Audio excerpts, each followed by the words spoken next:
What up YouTube, I'm Topaz Yates and I got a pretty good show lined up for you today, man. First we're going to jump into a brief instrumental from MG the producer, and then we're going to review this new French Montana mixtape, and then we're going to take some questions.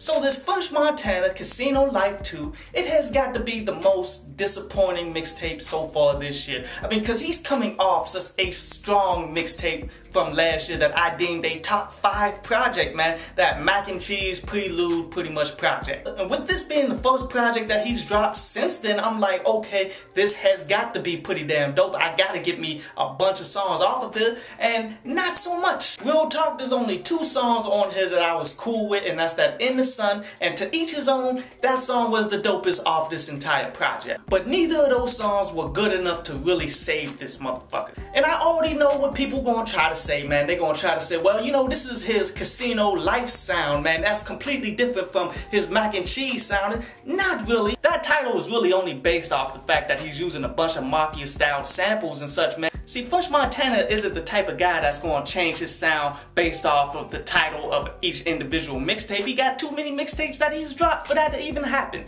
And he's not that skilled to be able to pull that off. He's the type of dude that's going to release the best that he has, and there's nothing wrong with that, man, but ultimately the best that he had this go around wasn't very good. I give this project, man, a generous 6 out of 10. But anyway, on to ask, down low pass. And XDR asks, would I ever collaborate with dudes like Dead and Hip Hop and such, man? And you know, I have actually tried. I mean, I would do that, man, but you gotta understand, these dudes who are so huge in the game, man, it's very difficult to actually talk to these people. It's just like trying to reach people in the music industry, man. Like, you have to get up on a level where they actually understand who you are and actually desire to want to collaborate with you in order for that to happen. And I'm not that big yet. Now, you did inspire me to go ahead and try again, which I gave them an offer that they can't fucking refuse, but the only way they could refuse it if they never fucking read it, and I wouldn't be shocked if they never do. And Scorpio says that he would be a bigger fan of mine, man,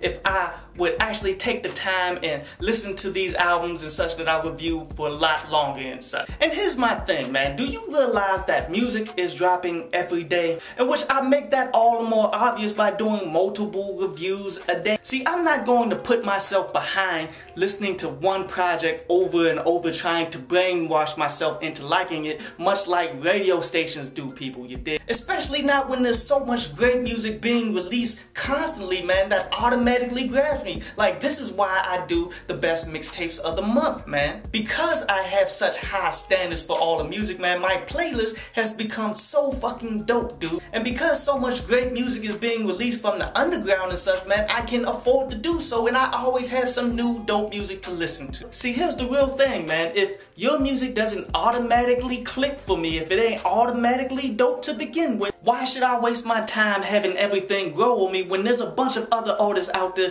that will have that music that I already demand? I hope you enjoyed the show. You can follow me at Twitter up there, and you can go to downloadpass.com, that's down there, to read today's article.